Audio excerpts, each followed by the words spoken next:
negativos, ¿sí? Los máximos esfuerzos de corte negativos que se dan en las distintas secciones, ¿sí? Si reemplazamos X, obtenemos para cada valor de X el máximo esfuerzo de corte negativo que se puede dar. Si reemplazamos los valores que teníamos nosotros para la carga distribuida, la longitud que estaban dado en número, ¿sí? Llegamos a la expresión de esta parábola para los cortes positivos y los negativos.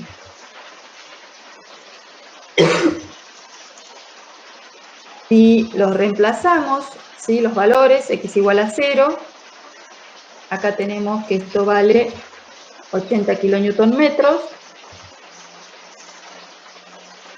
para el corte positivo, y x igual a 5, el corte positivo, reemplazamos 5 acá, nos va a dar 30, ¿sí?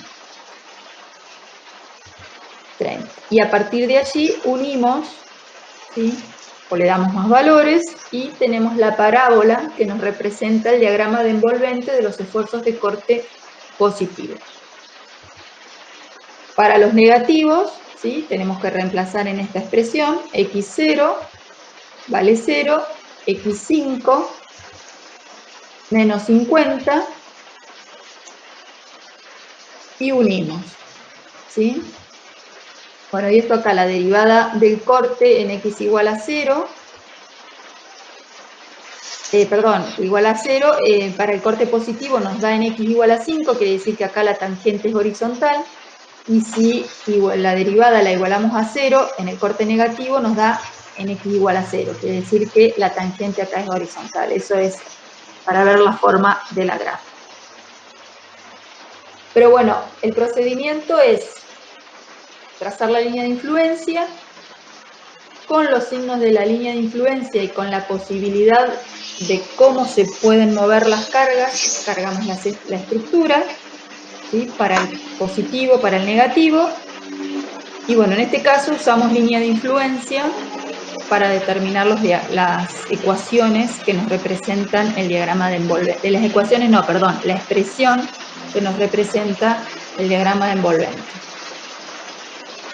O bien hubiesen también podido calcular RA, por ejemplo. El corte acá en una sección está dado por RA, ¿sí? Lo hubieran hecho para los distintos estados de carga, RA en función de X les daba directamente Q.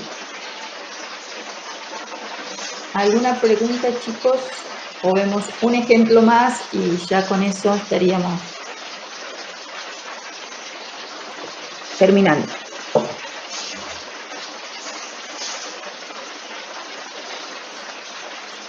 Acá tenemos una cadena de dos chapas, ¿sí? Empotrada en E y uno simple y articulada en A. Y nos piden el ejercicio, el diagrama de envolvente de los momentos negativos, nada más, ¿sí? No de los positivos, de los negativos. Y nos dice que está cargada esta estructura con una carga Q.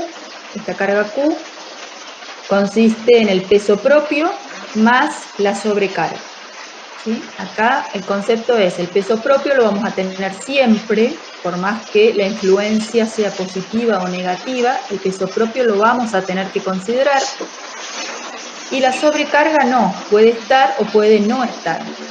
Por lo tanto, donde nos convenga, ¿sí? Donde la línea de influencia sea negativa, porque tenemos que trazar el diagrama de envolventes de momentos negativos, donde la línea de influencia sea negativa, vamos a considerar la sobrecarga, y donde sea positiva no, ¿sí? La quitamos, porque digamos nos restaría, la línea de influencia positiva nos generaría un momento positivo, nos restaría el momento negativo. Por eso, en la parte positiva de la línea de influencia, únicamente vamos a tener que tener en cuenta el peso propio. Entonces, primer paso, vamos a tener que trazar la línea de influencia para el momento. Acá, ¿qué pasa? Si nosotros trazamos la línea de influencia para una sección que está a un valor X entre 0 y 4, ¿sí? Como la sección 1, 1 que está indicada acá, toda esta parte de la estructura, ¿sí? Del empotramiento hasta esa sección va a estar quieta, ¿sí? Esta articulación que colocamos en la sección sería el polo de esta chapa, de la chapa 2. ¿Qué pasa si ahora esta sección la colocamos entre A y B? Y va a estar quieta toda la estructura desde el empotramiento hasta la articulación A. O sea, la línea de influencia va a cambiar, ¿sí?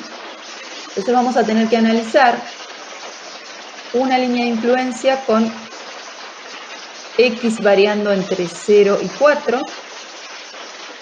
Después otra línea de influencia variando entre 4 y 8, ¿sí? El apoyo B. Y por último, si nosotros colocamos una articulación acá, entre B y el extremo del voladizo, toda esta parte de la estructura va a estar inmóvil, quiere decir que la línea de influencia también va a cambiar. Entonces, vamos a tener que analizar por partes, ¿sí? Y obtener expresiones del diagrama de envolvente con un cierto rango de validez, ¿sí? Entre 0 y 4, entre 4 y 8 y entre 8 y 10. Porque se dan cuenta que la línea de influencia va a cambiar dependiendo de dónde consideremos el X. Entonces, bueno, vamos a comenzar trazando la línea de influencia para el momento flector en una sección que está ubicada entre el empotramiento y la articulación A. Vamos a tener una chapa, ¿sí? Entre el empotramiento y la sección, otra chapa entre la sección y la articulación A, y por último, una tercera chapa entre la articulación y el borde libre. Tenemos que ubicar los polos. Y bueno, este es el sistema de referencia para las cargas, la carga que vamos a hacer desplazar. Y este valor de X, ¿sí? Va a ser válido entre 0 y 4. ¿Sí? Porque vimos que pasando los 4 metros ya cambia la línea de influencia. Ubicamos los polos. En este caso, esta articulación que colocamos para poder dar un grado de libertad al sistema coincide con el polo de la chapa 1, de la 2, perdón, pasando por la articulación hasta cortar a la normal al simple, el polo de la 3 va a coincidir con el apoyo B. Proyectamos y trazamos el diagrama de corrimiento. Vamos a colocar la escala, es la recíproca de desplazamiento de la incógnita. Como es el momento en esta sección, es el giro, ¿sí? En este caso no es relativo porque esta parte de la estructura se mantiene inmóvil. Entonces 1 sobre θ2 es la escala y procedemos a el signo, ¿sí? Si colocamos una carga P, ¿sí? Entre la articulación y el apoyo, el trabajo de P va a ser positivo, por lo tanto el trabajo de la incógnita tiene que ser negativo. El giro es horario, ¿sí? El giro de la incógnita es horario, por lo tanto X tiene que ser antihorario, ¿sí? En la chapa 2, X antihorario nos estaría comprimiendo la fibra inferior, por lo tanto le corresponde signo negativo a la parte del diagrama donde colocamos P. Si por debajo está el signo negativo, por encima del eje de referencia, le corresponde signo positivo. Entonces ahora, una vez que determinamos el signo de la línea de influencia, vemos cómo cargamos la estructura, ¿sí? Dijimos que está cargada con una carga Q, que está constituida por peso propio más sobrecarga. Y el diagrama que tenemos que trazar es el de momentos negativos. Como la longitud de carga puede variar, entonces vamos a cargar con toda la carga donde más negativo sea, ¿sí? Donde tengamos la línea de influencia negativa, vamos a cargar con Q.